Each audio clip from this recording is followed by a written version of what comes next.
Hello everybody, my name is Musicman and in today's video I will be continuing the gameplay review series. I have some Ember and Sculptor gameplay that was sent to me and I'm going to be reviewing the gameplay, give some of my own tips and insight along the way in order to help these two hunters learn how to hunt better. So that's going to be this video and let's get into the matches.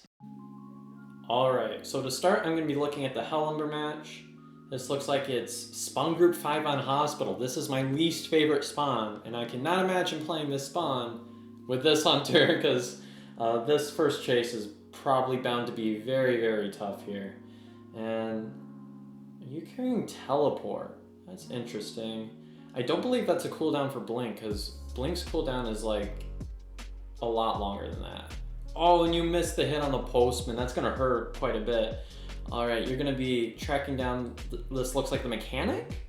I believe that's the mechanic, but the mechanic is making her way into the hospital, so that's going to be potentially a very difficult chase, especially for Ember, who relies purely on just chasing with base attacks and stuff.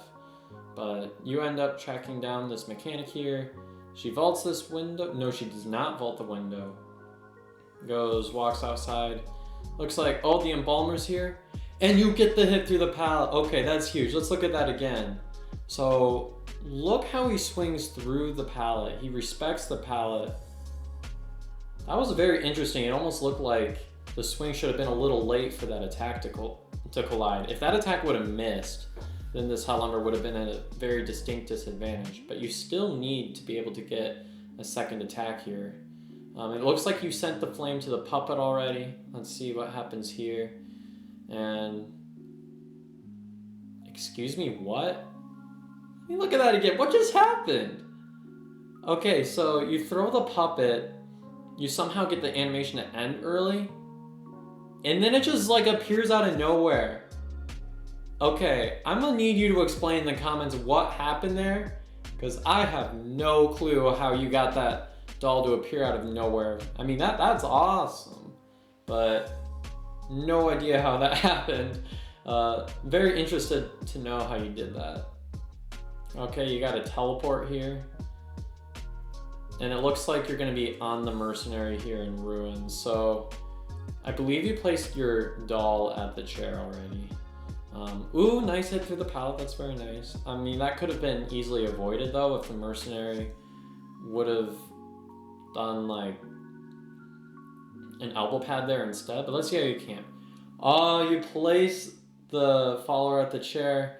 Okay, let's see how you do that. You place the phantom there. You go for the swing right when you place the phantom. That was a very, very nice camp. Very, very well-deserved terror shock here. Okay, you have the red doll at the chair, I believe.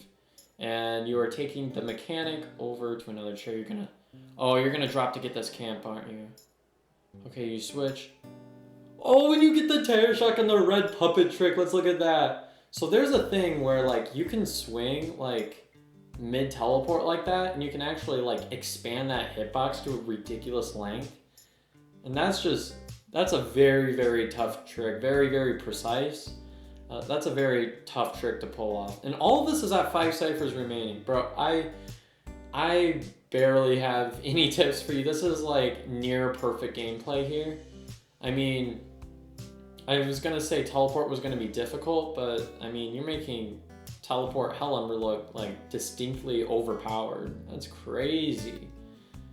Okay, and the one unfortunate thing is that it looks like you have the red or the yellow puppet way off like on the other side of the map just from when you teleported before, so it's not probably going to be helpful for the rest of the match, but you still have your red puppet, I believe, at the chair. And you're going to place a phantom here. Let's see if you get this trap. Oh, the phantom targets the mercenary. The mercenary should have elbow padded out of there.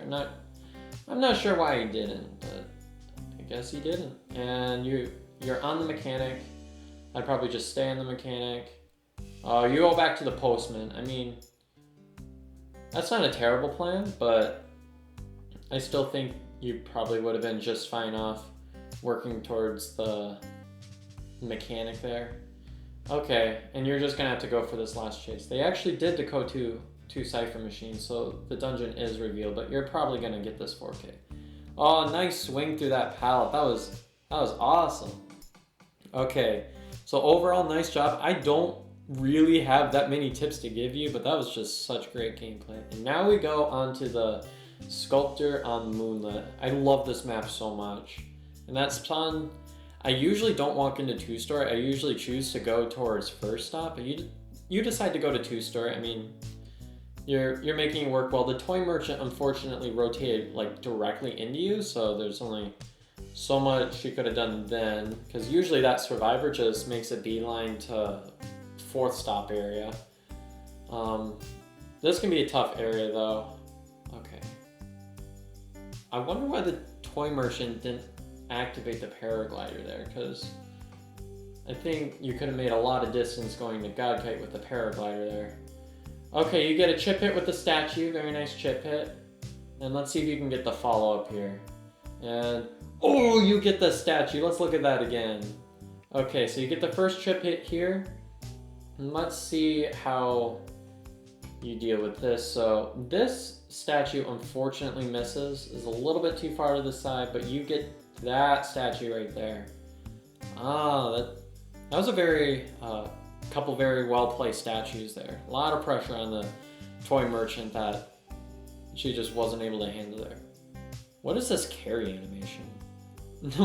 The survivor holds onto the back of the chair. I did not realize that was a carry animation. Okay.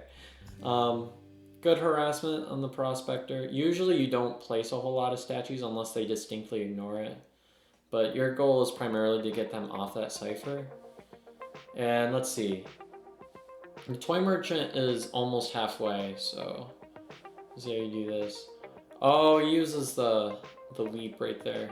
I would have been careful hitting that there because that actually can be stalled past half. Oh, it goes past half anyways. Okay, that's fine. I probably would have just tried getting in his way a little bit. Alright, this should be a stuff. I don't see any possible way you can... Oh, but the psychologist is going here, so... Alright, just get this hit. Yeah, there's no way you're gonna stall that into a stuff. Alright, 1 magnet. Oh, going for another stun. This prospect would be going for 3 stuns. Wow. Alright, you're gonna get this down. I believe the toy merchant... Yeah, the toy merchant stayed in Godkite. That was not a very fantastic transition. A little bit of communication with the survivors. Alright, you get... Oh wow, did you get the down with those? Let's see that again. Let's see that again. Okay, so you place a couple of statues. Those statues unfortunately miss. Ah, you get 1 hit with one of the statues and then another hit like with mega statue ends up getting the down. So those kinds of double statues are really tough to control, but if you can land them, they can be extremely punishing for these survivors. Alright, you're gonna check on the prospector here. I think that sounds about right. Especially because, oh yeah, that's right, toy merchant was past half. The toy merchant's not even an issue anymore. 2 ciphers remaining though, so it's not like the survivors can't come back if you don't play your cards right here. Alright, you decide to go for the psychologist here, which I guess makes sense being that the psychologist is a basic kiter here. And let's see what you do here. Oh, you're playing a little bit with the red light there. That's very nice. And you get the hit. Alright, let's see. So, a lot of times when you hold your skill, you can face which way the survivor is facing, and that controls the red light in front of the hunter that you see. So that survivor ended up getting confused with that, and that's actually a pretty common tactic to try to get a survivor to rotate a certain direction instead of where the survivor thinks you'd actually be going. So just a very interesting tactic there that can be quite useful from time to time. Alright, if there's going to be any rescue to happen, that's definitely the prisoner, who needs to be careful if he wants to get here before half, because that's already like a quarter chair. Alright, prisoner, you gotta make your way. You gotta make your way. Alright, that's gonna be past half. Yeah. Oh, you just go right for the connection. I would have gone for a basic attack there. Even teleporting to the chair is viable. Alright. And he just goes for a stun, but it doesn't matter because Psychologist doesn't even have Tide, yeah. This, I would be surprised if this is not a win. Nice patience with this pallet there, and nice swing on the Psychologist there. Good job, good job. Alright, you're gonna take this Psychologist to the chair. Yep, nice job. And now that's almost a guaranteed win at this point. Alright, I'd probably be going for the Prisoner here, because Prospector would be a little less fragile. Oh, but they get the double pop! Okay, so yeah, this is why I would have been like, yeah. Especially because he hasn't chased in a while. Those magnets recuperate pretty quickly, so he's gonna have a lot of magnets to work with. Oh wait, no, he's out of magnets. How did that happen? Okay, well he does have one magnet. Alright, let's see how you deal with this Prospector.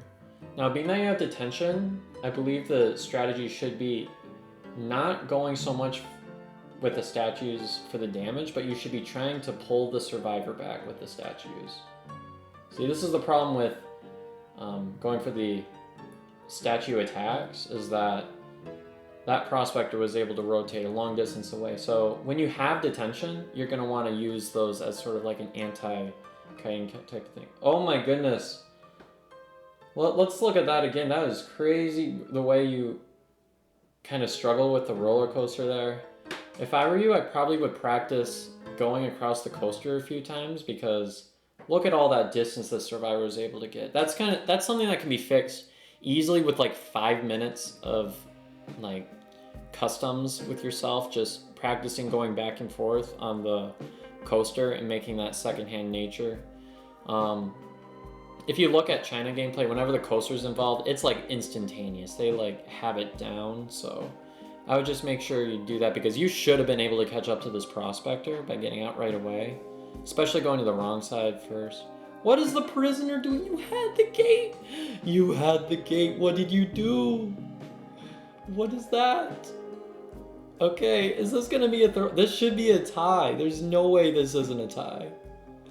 What? They both went out of the gate. You just had to stay in the gate. This is literally a very hard tie.